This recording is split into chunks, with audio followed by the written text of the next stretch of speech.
이 시간에 주시는 하나님의 말씀은 구약성경 신명기 16장 13절에서 15절에 있는 말씀입니다.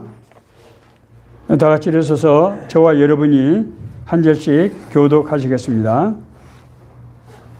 너희 타작마당과 포도주 틀의 소출을 거두어 드린 후에 이래 동안 초막절을 지킬 것이요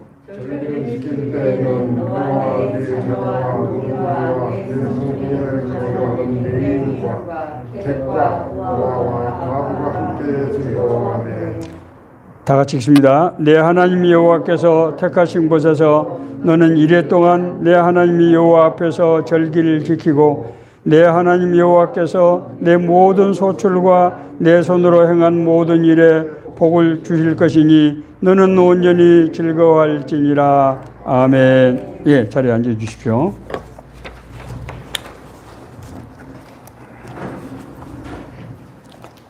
추수감사절은 한 해 추수에 대하여 하나님께 감사하는 절기입니다.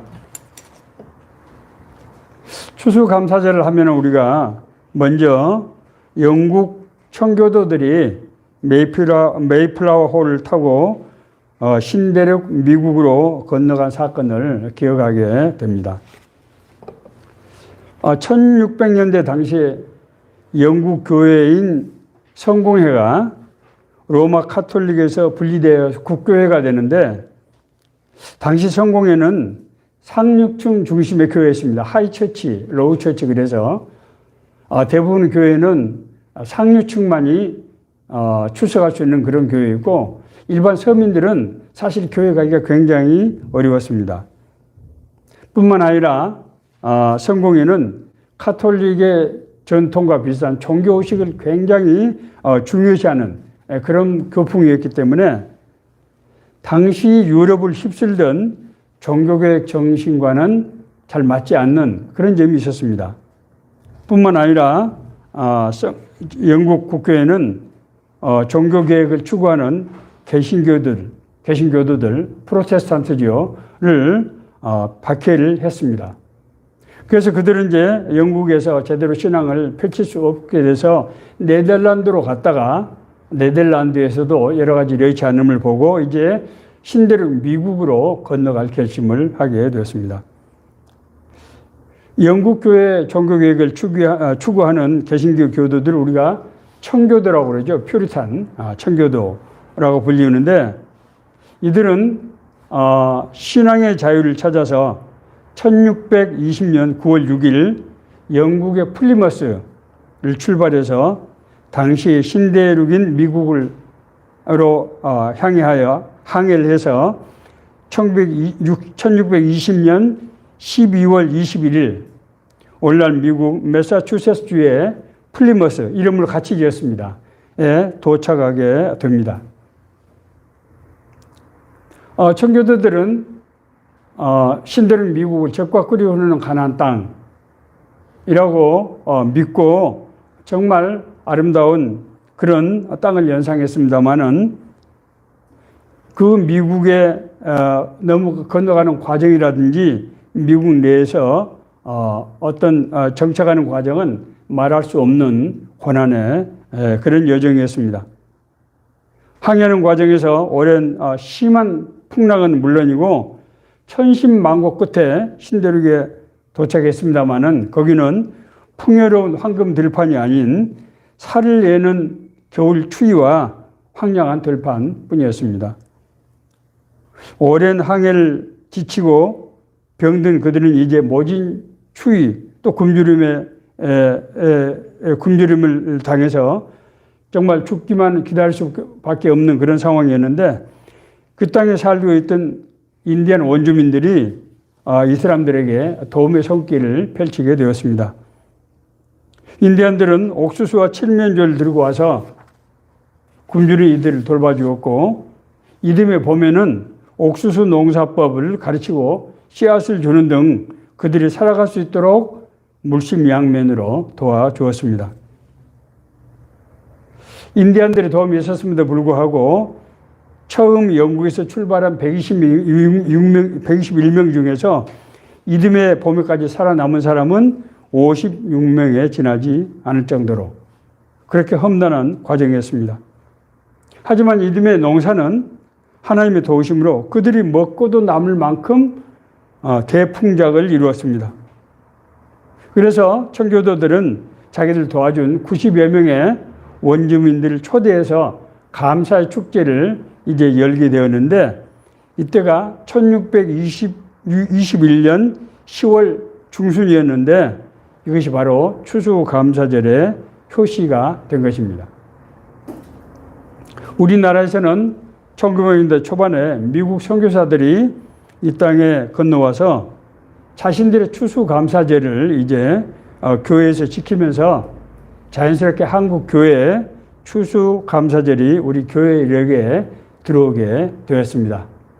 그래서 우리 한국 교회력에서는 11월 둘째 주를 추수감사절로 지냈는데 사실상 우리 절기하고 조금 맞지 않는 측면이 있습니다. 그래서 최근에는 많은 교회들이 추석날, 우리 한가위 날을 추수감사절로 지내거나 아니면 오늘인 10월 마지막 날을 10월의 마지막 주를 추수감사절로 그렇게 많이 지내고 있습니다. 그러나 성경적으로 볼 때 추수감사절은 출애굽 사건에 그 뿌리를 두고 있는 것을 우리가 알 필요가 있습니다. 물론 신대륙 미국에 들어온 청교도들도 출애굽 사상을 가지고 있었습니다. 그들은 신대륙 미국이 하나님께서 주신 가나안 땅이다, 그렇게 믿어 의심치 않았던 것입니다. 오늘 우리가 함께 읽은 본문 신명기 말씀은 출애굽 후 40년 동안 광야에서 유랑하던 이스라엘 민족이 가나안 땅에 집을 눈앞에 둔 요단강 동편에서 이제 앞으로 들어가서 살게 된 가나안 땅을 건너보면서 그곳에 살게 될 백성들에게 모세가 아주 간절한 마음으로 당부하고 있는 그런 말씀입니다. 제가 신명기 16장 9절부터 12절을 읽어드리겠습니다. 7주를 셀지니 곡식의 낫을 내는 첫날부터 7주를 세어 내 하나님 여호와 앞에서 77절을 지키되 내 하나님 여호와께서 내게 복을 주신 대로 내 힘을 헤아려 자원하는 예물을 드리고 너와 내 자녀와 노비와 내 성중에 있는 레위인과 및 너희 중에 있는 객과 고아와 과부가 함께 내 하나님 여호와께서 자기의 이름을 두시려고 택하신 곳에서 내 하나님 여호와 앞에서 즐거워할지니라. 너는 애굽에서 종되었던 것을 기억하고 이 규례를 지켜 행할지라. 그렇게 말씀하고 있습니다. 77절은 7번이 7번 반복되는 날이라는 의미입니다. 77절은 처음 수확하게 되는 날, 이걸 이제 맥추절 또는 초실절이라고 하는데, 이제 밀 수확이죠. 밀은 봄에 하는 거니까요. 밀의 첫 수확을 시작해서 7주에 걸쳐서 수확을 끝내고 그 이튿날인 50일째 되는 날, 이제 그 수확의 완성을 기쁨을 기념하는 날입니다. 우리 현재 영역으로는 9월 말에서 10월 말에 해당됩니다. 이게 해마다 추수감사절, 그래서 이제 날짜가 달라지는 것입니다. 이 오늘 우리에게 주시는 모세의 메시지는 광야 40년 동안의 이스라엘 백성들이 당했던 고난, 그 고난의 의미와 그리고 그 고난 과정에서 하나님께서 베푸신 은혜, 그리고 가나안 땅에 들어가서 받게 될 축복에 대해서 말씀하고 있습니다. 신명기 8장 11절부터 18절을 제가 읽겠습니다. 내가 오늘 내게 명하는 여호와의 명령과 법도와 규례를 지키지 아니하고 내 하나님 여호와를 잊어버리지 않도록 삼갈지어다. 신명기 8장 11절에서 18절 말씀 제가 읽고 있습니다. 12절입니다. 내가 먹어서 배부르고 아름다운 집을 짓고 거주하게 되며 또 내 소와 양이 번성하며 내 은금이 증식되며 내 소유가 다 풍부하게 될 때에 내 마음이 교만하여 내 하나님 여호와를 잊어버릴까 염려하노라. 여호와는 널 애굽 땅 종되었던 집에서 끌어내시고 널 인도하여 그 광대하고 위험한 광야 곧 불뱀과 정갈이 있고 물이 없는 간조한 땅을 지나게 하셨으며 또 널 위하여 단단한 반성에서 물을 내셨으며 또 내 조상들도 알지 못하던 만나를 광야에서 내게 먹으신다니 이는 다 너를 낮추시며 너를 시험하사 마침내 내게 복을 주려 하심이었느니라. 그러나 내가 마음에 이르기를 내 능력과 내 손의 힘으로 내가 이 재물을 얻었다 말할 것이라.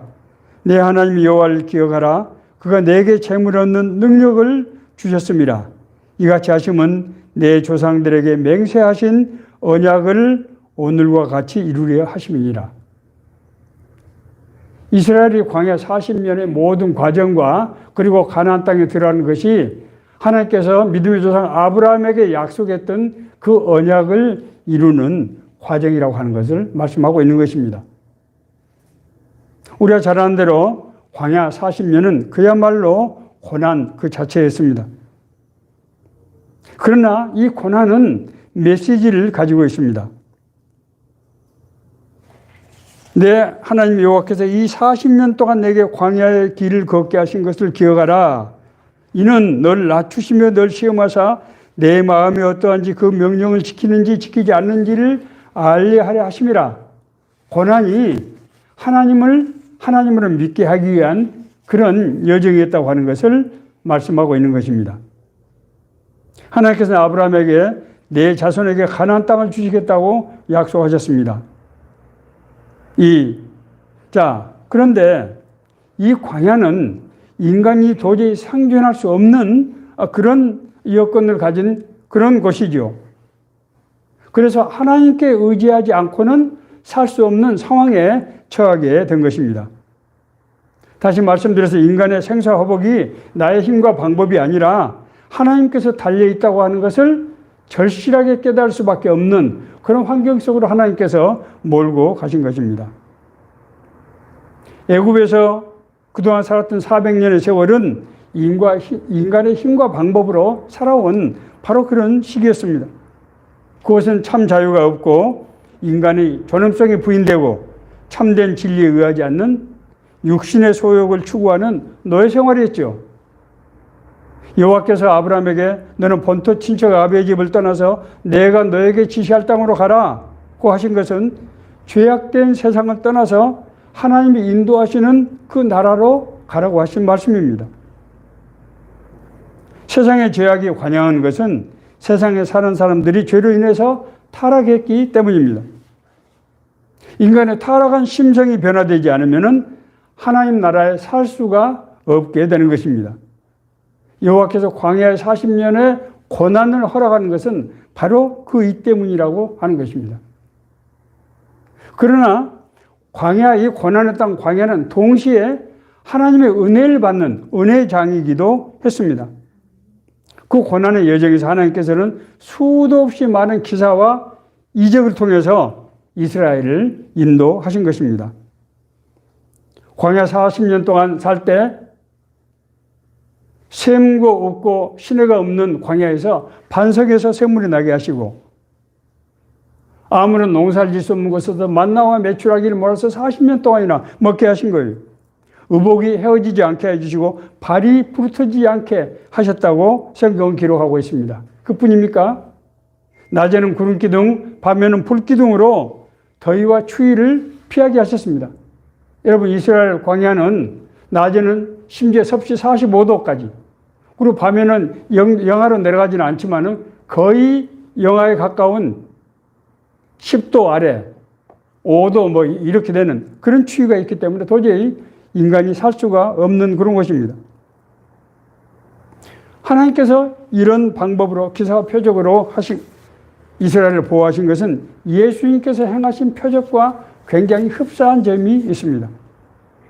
예수님께서는 공생을 시작하시면서 병자를 고치시고 귀신을 쫓으시고 죽은 자를 살리시고 떡을 주어서 먹게 하셨습니다. 만나와 메추라기는 인간이 먹고 입고 사는 일상적인 삶의 필요를 우리에게 상징하고 있습니다.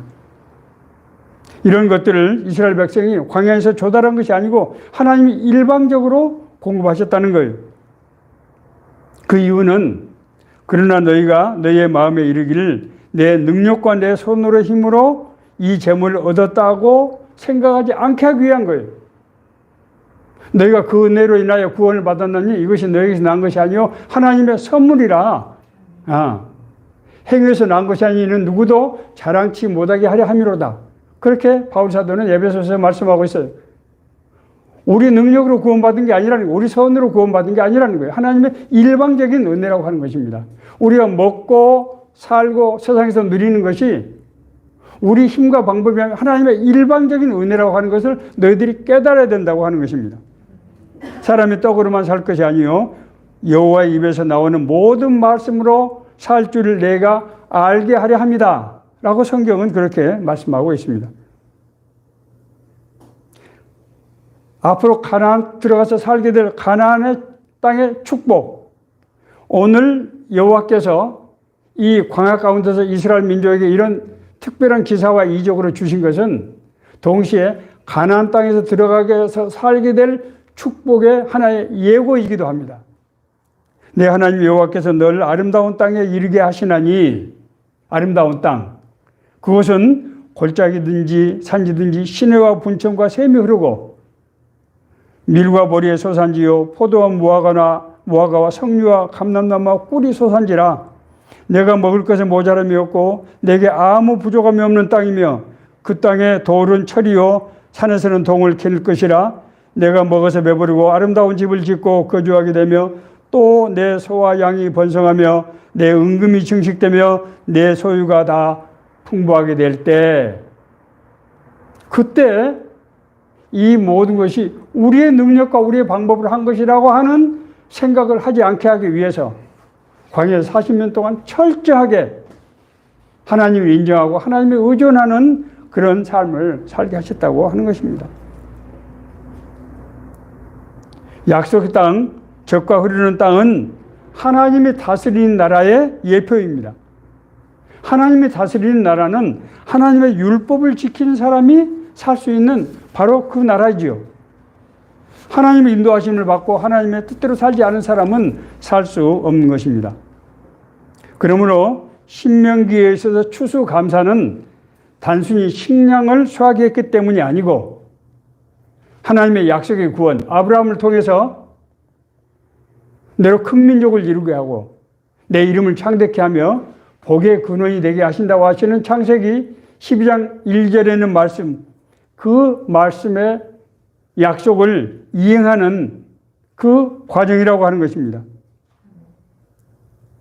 죄 가운데서 400년 동안이나 혼돈하며 방황해서 살던 이스라엘 백성들이 하나님의 말씀에 순종해 살 때 삶의 의미를 깨닫게 하시고 삶의 모든 필요를 채우시며 인도하시는 하나님의 약속이 이루어진 데 대한 그런 감사의 표현이 바로 첫 번째 드렸던 추수감사 예배라고 하는 것입니다.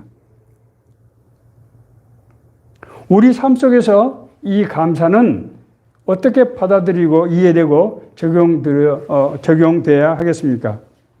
오늘 본문이 우리에게 주시는 메시지를 적용하기 위해서 제 얘기를 좀 이렇게 곁들여서 말씀을 드리게 됨을 양해해 주시기 바랍니다.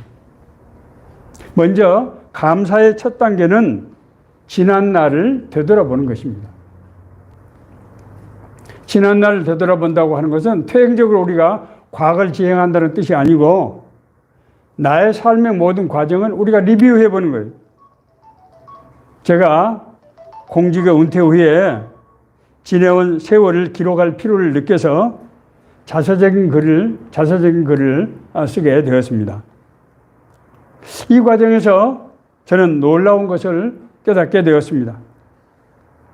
지난 삶 가운데서 우연이라고 그리고 당연이라고 생각했던 그런 많은 일들이 서로 상호간에 연결이 되고 서로 모여서 일정한 그림을 완성하는 마치 퍼즐이 맞춰지는 것 같은 그런 것을 제가 깨닫게 되었습니다.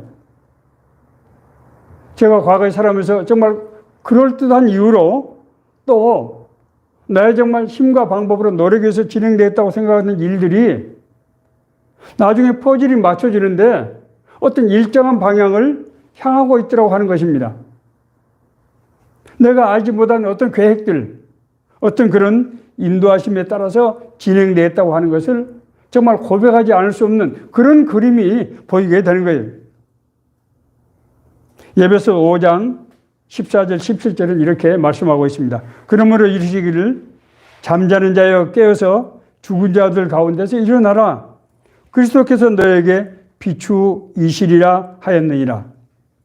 그런즉 너희가 어떻게 행할지를 자세히 주의하여 지혜 없는 자같이 하지 말고 오직 지혜 있는 자같이 하여 세월을 아끼라. 때가 악하니라. 그러므로 어리석은 자가 되지 말고 오직 주의 뜻이 무엇인가 이해하라. 깨어 있어야 된다고 하는 것입니다. 잠잔다고 하는 것은 하나님과의 교제가 되지 않은 상태, 하나님과 관계가 단절이 된 상태를 말하는 것입니다. 죽은 자는 어떤 사람입니까? 불신자들입니다. 우리가 세상을 하나님을 알지 못하는 사람처럼 그렇게 세상을 살아서는 안 된다는 거예요. 하나님이 나를 구원하셨다고 하는 것은 나의 삶에 들어오시고 나의 삶을 주관하시고 인도하신다고 하는 것입니다. 그렇다고 하면은 우리의 삶을 우리가 하나님의 말씀에 눈으로 비춰볼 때 하나님의 뜻과 계획이 내 삶을 이끌어가고 인도해 오신 것을 우리가 볼 수 있게 된다고 하는 것입니다. 현실적인 상황에 따라서 살면서 그 상황 뒤에서 역사하시는 하나님의 인도하심을 깨닫지 못하는 경우가 얼마나 많습니까? 히브리서 11장 3절은 이렇게 말씀하고 있습니다. 믿음으로 모든 세계가 하나님의 말씀으로 지어진 줄 우리가 아나니 보이는 것은 나타난 것으로 말미암아 된 것이 아니니라. 우리 눈에 보이는 것들이 나타나는 현상에서 되는 것이 아니라는 거예요. 어떻게 된다는 겁니까? 그 안에서 하나님의 말씀은 랭귀지가 아니고 하나님을 구성하는 로고스, 하나님을 구성하는 속성이에요. 하나님의 능력이 인간의 언어의 형태로 나타나는 것이 바이블이에요. 그렇기 때문에 그 성경을 우리가 읽고 받아들이면은 우리에게 지식이 생기는 것은 물론이거니와 우리 삶을 변화시키고 하나님의 말씀은 우리 심령을 관찰하고 우리를 변화시키고 우리를 이끄시는 거예요. 우리 삶이 우리가 하나님의 자녀라고 하는 것, 우리가 구원받았다고 하는 것은 하나님 우리 삶을 주관하시고 인도하신다고 하는 것입니다. 그것을 우리가 볼 수 있어야 된다고 하는 것입니다. 그러므로 깨어 있어야 합니다. 깨어 있어야 한다고 하는, 깨어 있다고 하는 것은 하나님과 소통하는 것을 말합니다. 하나님과 소통한다는 것은 무엇입니까? 하나님께 내 상황을 말씀드리고, 그렇죠? 하나님의 뜻을 우리가 묻고 하나님의 인도하심을 구하는 기도 안에서 이루어지는 상호 교리, 페라코리시스예요. 상호 내주, 상호 교류. 그래서 묻고 듣고 순종하는 삶. 이것이 바로 깨어있는 삶이고 주님과 동행하는 삶. 이것이 신앙적인 삶이에요. 그럴 때 우리는 하나님의 뜻을 분별하게 되고 하나님의 인도하심을 알게 되고 하나님 주시는 권세와 능력으로 우리가 행할 수 있게 된다고 하는 것입니다. 두 번째는 축복의 감사입니다. 제가 공직 은퇴하고 나서 여러분 너무 잘 아시는 대로 새로운 변화된 환경에 적응하는 것도 사실은 쉽지 않았습니다. 제가 저는 세상이 정말 법질서 잘 지키고 선하게 잘 돼가는 줄 알았어요. 우리 국민들이 그래도 먹고 살고 따뜻하게 사는 줄 알았어요. 그런데 공주가 은퇴하고 나서 내 주변을 보니까 당장에 돈 200~300만 원이 없어서 큰 고통을 받고 위기에 처한 사람들이 너무 많다고 하는 걸 제가 봐요.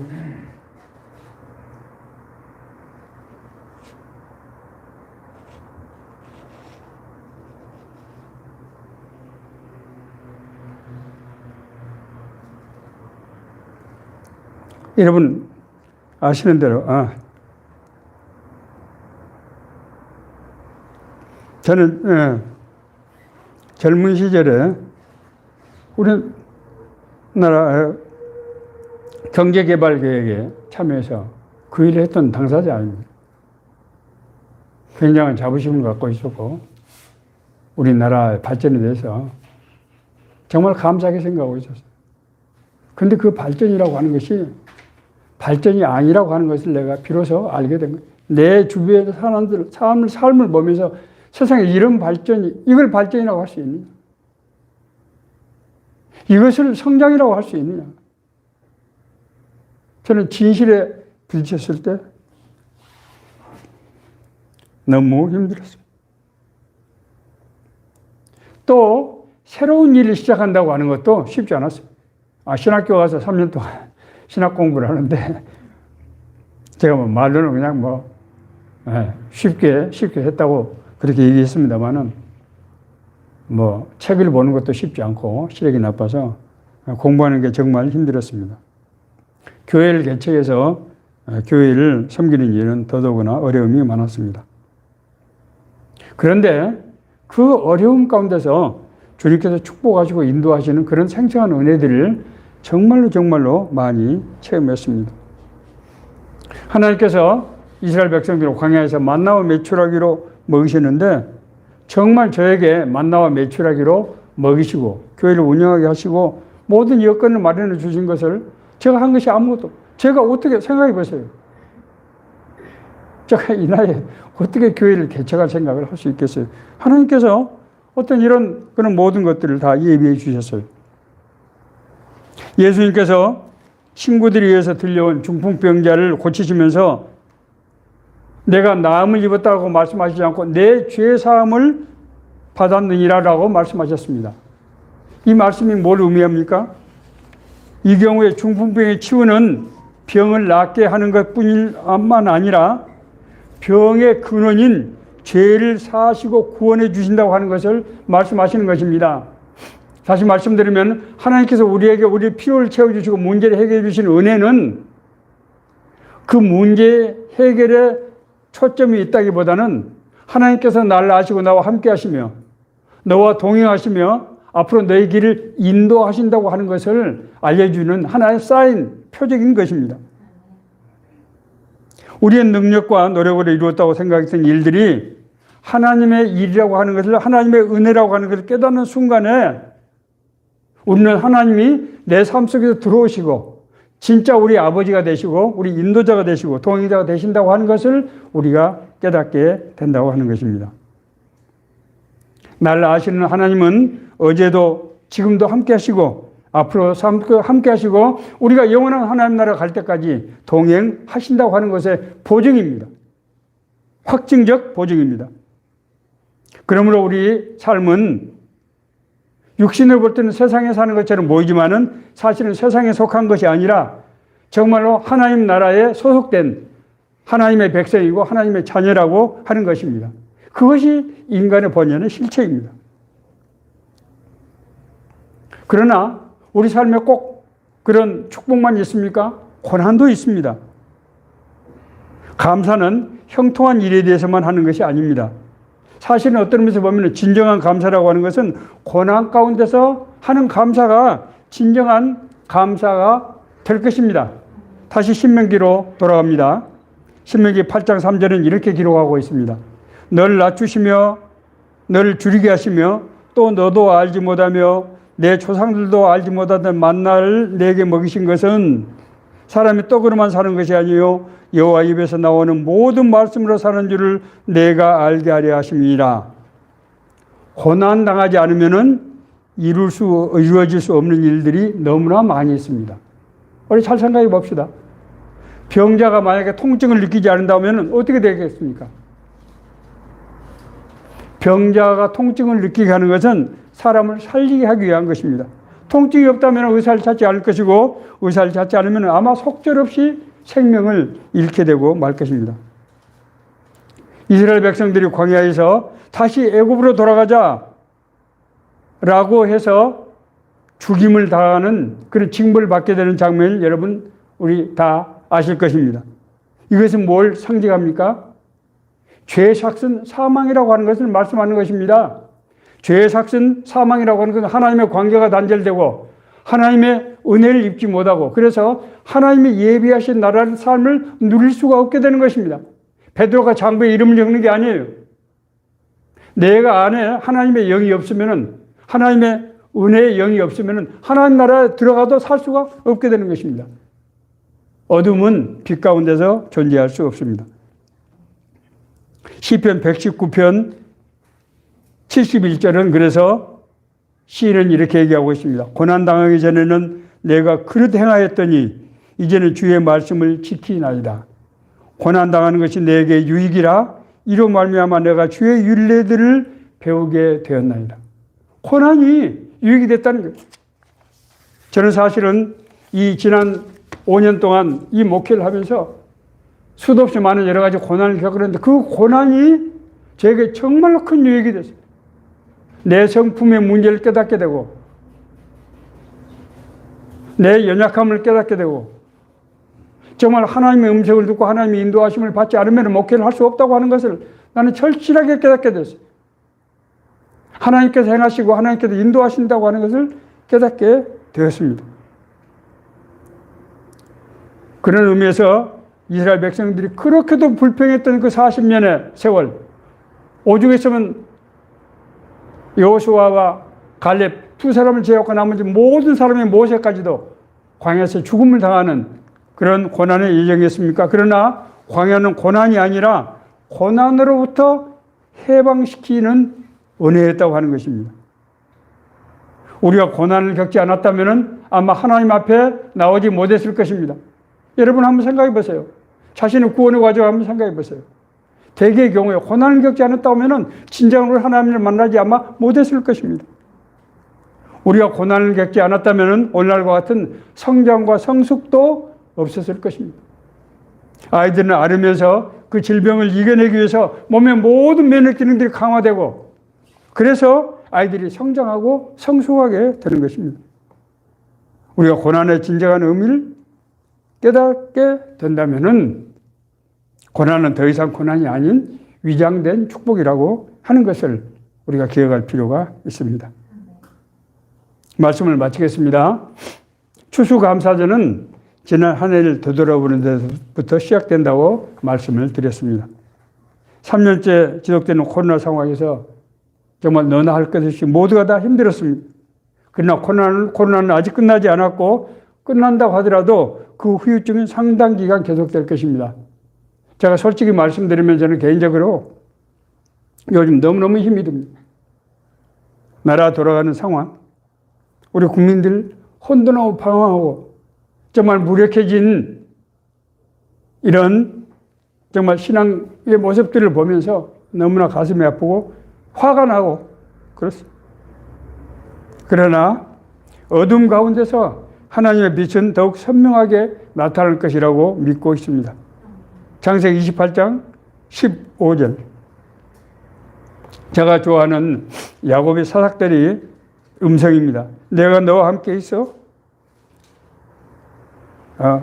내가 어디로 가든지 너를 지키며 너를 이끌어 이 땅으로 돌아오게 할지라.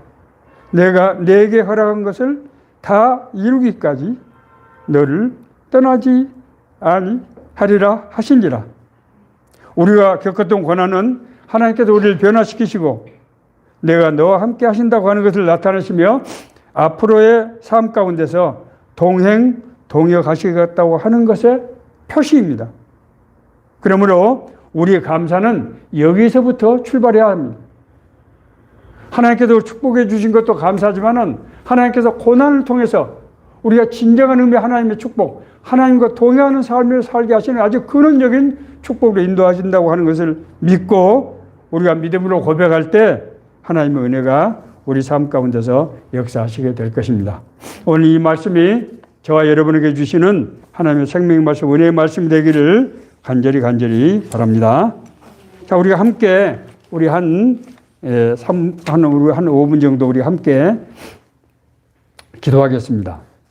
오늘 주시는 말씀을 통해서 하나님께서 나의 삶의 여정 가운데서 불꽃 같은 눈으로 지키시고 인도하시고 나를 깨닫게 하시고 나를 이끌어 오신 것이 하나님을 알지 못하고 혼돈하며 방황한 나에게 하나님을 알게 해주시고 하나님과 동행하는 삶을 살게 하신 것을 우리가 고백합니다.